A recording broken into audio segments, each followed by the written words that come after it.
Hi everybody, I'm Baldwin Berges. I'm here with my friend Andrew Walker. Hey Andrew, how you doing? You know, we're gonna do this again. Last time we did it, it all went wrong. Images froze. Looked like a kung fu movie, which was very poorly dubbed. Let's do it right this time. Now we're going to talk about decentralization. We're embedding, the blog post around this clip is all about that. Andrew sent it in the other day. Pretty interesting. Now, Andrew is a pretty interesting guy to talk to too. I love talking to Andrew. You can take a day off and listen to Andrew. He has a head full of ideas. So, because Andrew, tell us a little bit about yourself, because I think this is the first time we're doing this together. So, because you're essentially from the tech industry, and you sort of came into our atmosphere in the finance industry. What was that been like? Yeah, it's true. I come from a background. I started out doing web design back in the days when people said the internet was a flash in the pan, and so I've been through a lot of speed bumps over the years. I mean, right now I'm the Chief Innovation Officer, as it's called. That's a cool title. I know. I want one like that. Crazy titles in the tech business. But I'm the CIO for a company called Tweetminster, which I started a few years ago. And what we do is we mine news feeds out of social media, specifically looking at Twitter. Because the problem that's emerging, and the problem we need to start addressing, is the fact there's way too much data out there. The internet is huge and it's getting bigger all the time.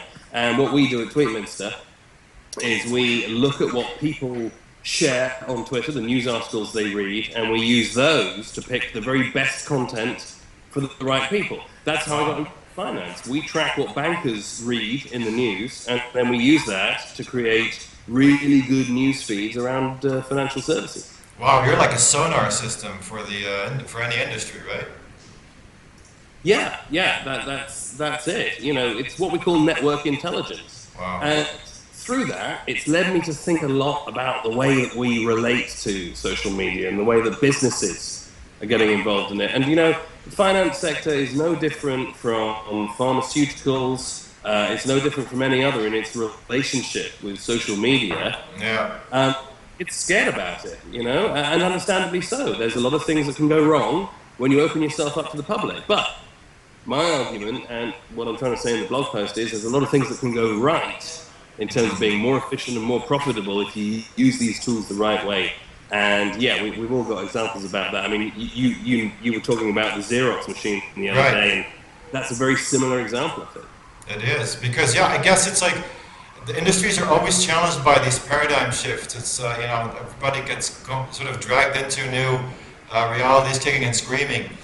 And when I brought up before we did this, the Xerox machine is pretty much similar, because all of a sudden people can go and copy documents, and so companies had to learn to trust their employees again about that one, right? With the social media, people being able to communicate freely, we're in that same situation again, right? Oh, we are. And in fact, more than that, one of the big myths around social media, especially for business-to-business innovators and thinkers, is, it's all about business to consumer. It's all about retail. It's all about liking Justin Bieber, posting your holiday snaps, tagging your buddies. It's a social life tool. It doesn't have a business application.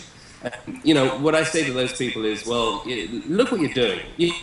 When you log into Facebook and you like Justin Bieber, what you're actually doing is you're using password authentication. You're relating your own set of personal data to other people's around Justin Bieber. But, for computer, data is data. That could be a group of people relating around the issuing of a guarantee for a client transaction in a foreign country. It could be a transfer system. It could be any number of different data transactions. And what you're doing with social media is you're manipulating data in real time. You're creating databases in real time. And you're doing that on a multilateral level. Everyone in the business can be working with everyone else much smarter through these tools. In the same way, direct lines for your phone, If you had to ring a receptionist, she had to connect you, you use the phone differently from how you can use it if you can ring someone directly and talk to them. And yeah, that had a social impact because it meant that, husbands and wives could talk to each other while they're at work, as well as you can to be more direct. And, we're seeing this decentralization, it's the merging of social tools and private tools coming together to make us more efficient at communicating and in the data-driven age, sharing data. There's a lot of management challenges for that because I think for management it's going to be all about training. Like again, it's when people have a sort of a new way to interact with the world, and it's all about management losing control and sort of handing over more responsibility to individual employees. What do you think the impact's going to be? What are we looking at in the short term? Is it going to be more training? Is it going to be, what is this about? A lot of it comes down to institutional inertia. One of the problems I always talk about is that Twitter is real time. Getting something signed off by another team in a different building, that's a really long time. That's the problem. I knew a guy who was working, running social media for a pensions company. And he was allowed to send out tweets as long as they'd been signed off by the marketing team and the legal team. That's against the purpose of Twitter, exactly. Yeah, he said all in all that took about 2 weeks to get that process action, by which time the conversation's over. So we know that there are institutional speed bumps. We've got to get over them. PR people, communications people, they've got to let you talk in public, and the legal people need to make sure that what you say in public isn't going to land you with a lawsuit.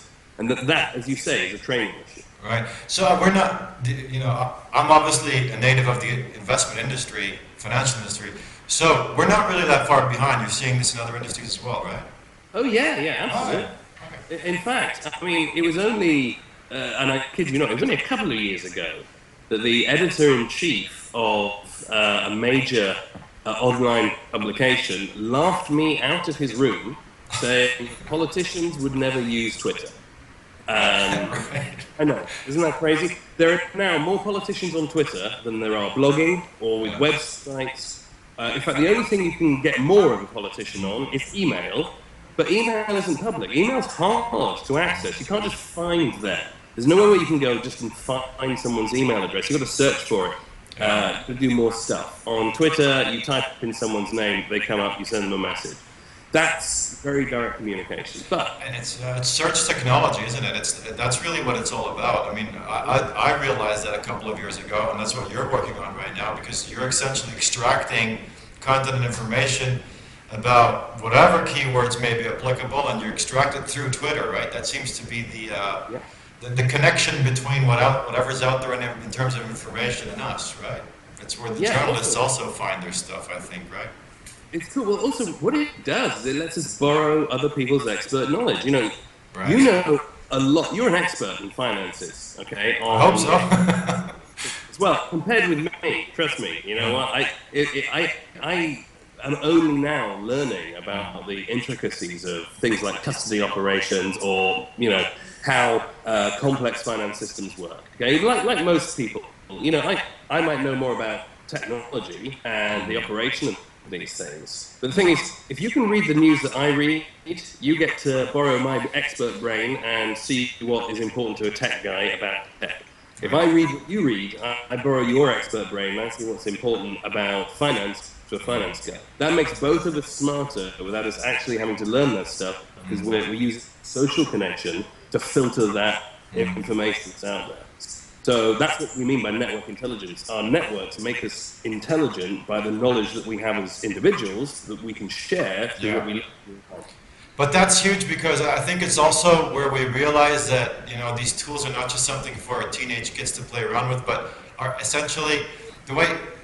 I was in a discussion group recently on LinkedIn, and it was all about how can you get that engagement with your customer going. There was advice asked because it seems like it's more challenging to get their attention, and there's a reason for it, because they're being bombarded by all sorts of stuff.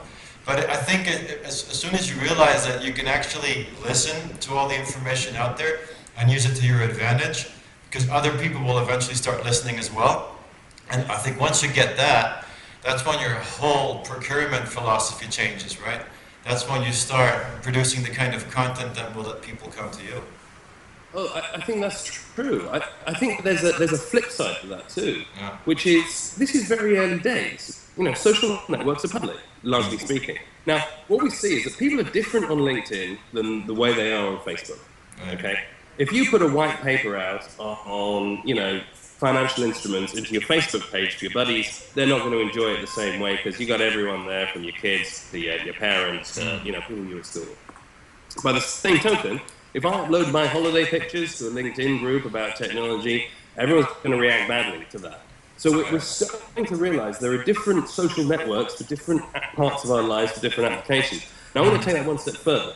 I think if you're building finance products, if there's a social network that was attached to that product that just had the people in there who were using that product, both from the supply side and from the client side, they would be able to talk more freely, more openly. It'd be a more private thing. You'd be able to talk about personal details or financially sensitive information without giving it away in the public space. That's when it really becomes useful. That is turbocharging your communications, turbocharging decision making. Right. Wow, there's so much to talk about. Because you know what, we're over 11 minutes here. You know, this is where people's attention span starts falling apart. So there's a lot more to talk about, Andrew. We're gonna do this again soon, right? Yeah, hopefully, I hope so. Hopefully in public, and you know, in person, and we can, you know, find a bar or something, a pub, and find a quick corner. But definitely, we're going to be back on some more because, like I said, this man has a bag full of ideas, and always very nice to speak to you about them, Andrew. Thanks a lot. Thanks for having me. I love this. I could do this all day. This is so much fun, isn't it? Take care. Later.